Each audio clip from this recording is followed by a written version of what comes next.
So they were attacking people who probably could be prepared if they knew something was coming. They probably had armor and weapons they could gather, but most likely they were just out working in the field when all of a sudden a bunch of Greeks showed up and they had to fight. Several years ago, there was a popular film called Troy. I think it was 2004. And after it came out and people were watching it and people were talking about it, one of my students asked me about one of the scenes where one of the characters, Achilles, stormed a beach and just obliterated everybody. And he was wondering if I felt like that kind of disparity actually existed in those times where you might have one warrior who was just so much more competent than everyone they engaged. And I told him that I believed that was probably the case. And I never really explained why. I thought about it a lot after he asked me that because he asked and I just answered his question. But then I really thought about it. And this was before I had kind of discovered literature, but I had a lot of experience teaching self defense and I knew a lot about that. So this is a little bit off the cuff, but I'm just going to explain some of the reasons why I believe that sometimes one person can have, there can be such a disparity between one combatant and another, or one combatant and a group, especially back in the day. One thing that factors in is experience. Humans have an innate repulsion to killing their own kind. Most species seem to have an innate repulsion to killing their own kind. Even when you look at nature, in one of his books, Colonel Grossman talks about how when piranhas fight each other, they flick each other with their tails. But when piranhas fight other fish from other species, they'll bite them, but they won't typically bite each other. And even in the wild, grizzlies, most of the time when two grizzlies fight, they won't try to kill each other. They just figure out who's dominant, and then that's established, and they go their separate ways. Now, certain things can desensitize people to killing their own species, but that is, for most people, it's a process. Very rarely we have sociopaths who are capable of things that most people aren't capable of, but most people, your average person, they have to be deconditioned in order to do that, or things have to be extreme. An example from the Napoleonic Wars, again, this is from Colonel Grossman. When they've excavated battle scenes, they have found a bunch of rifles that were dropped on the battlefield that were still loaded. And so basically, they think people dropped those and ran away. And through that and some other things, they think that most of the time during the Napoleonic Wars, when those young kids that were away from home for the first time shooting at the enemy, they think they probably shot over their heads because their hit rates were extremely low. And as wars have progressed and the military has figured this out, they have made training more realistic to desensitize people so that the hit ratios have gone up. So, from an experience standpoint, I think that if a warrior had been in a conflict, after he'd been in one conflict, it gave him an advantage over someone who had not been in a conflict. I talk about Miyamoto Musashi a lot. Miyamoto Musashi is supposed to have fought around 60 duels.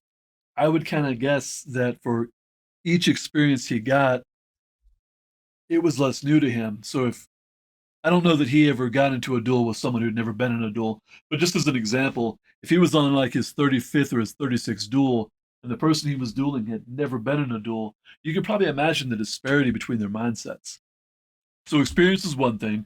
Another thing is armor, because back in the day, people who were in most cultures in the West back in the day, you didn't have a lot of professional soldiers or professional warriors. What you had most of the time was aristocrats were the ones that fought wars. They were the ones who could afford armor. There were some what they call, if you read the Iliad, there were some people they called rank and file.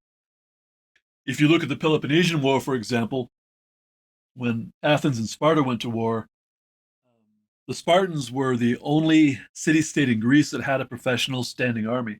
In fact, for a Spartan citizen, once they graduated the Agoge until they were 60 years old, the only profession they were allowed to have was military. But they were the only city state that did that. In Athens, no one was a professional soldier, but the aristocrats were the ones who could afford armor. All the armor was custom made, so you didn't go to Walmart and pick up some armor. You had to go to a blacksmith. They took measurements, they made it for you. It was heavy, it was cumbersome, it was designed for a specific type of warfare. But because the aristocrats, the landowners, were the only ones who could really afford that, they were the ones that did most of the fighting. That's something that's changed a lot over the years. But the thing about armor is it allows you to make mistakes. You can make more mistakes when you have armor than when you don't. You can't. There's obviously a limit to that, and it depends on who someone's engaged with. But for the most part, if you have one person who has armor and another one who perhaps doesn't have armor, the person in armor has an advantage. Now, you might not believe that if most of your combat experience is through playing video games, but a lot of armor in the past, even though I said it was cumbersome, a lot of it was actually a lot more dynamic than people realize, and people could do quite a bit more than sometimes people realize. The bottom line is armor was protective, and if someone was wearing armor, it limits the available targets, obviously. And the last thing in some of those cases was consent.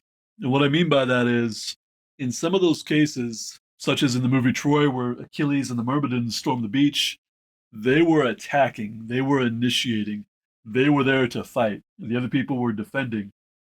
They're willing to defend, but there's a big difference between attacking and suddenly realizing that you have to fight. And I think historically, in a lot of cases, when you had one group that was raiding, and historians think that if the Trojan War actually did last 9 or 10 years, the first 8 or 9 of that was actually raiding like settlements and towns that had fealty to the Trojans, not actually outside besieging the walls of Troy.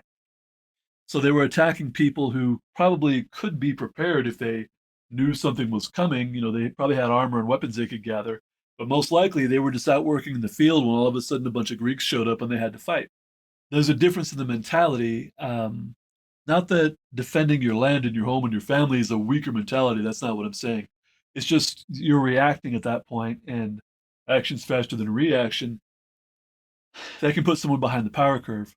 Obviously, there are examples of people successfully defending their home and their property. And don't misunderstand what I'm saying. I'm just talking about the intent behind it and exploring some of the reasons why, in some cases, there has probably been a big disparity between like one person and another person and their skill base. All right, I'm out of words. Go read a book.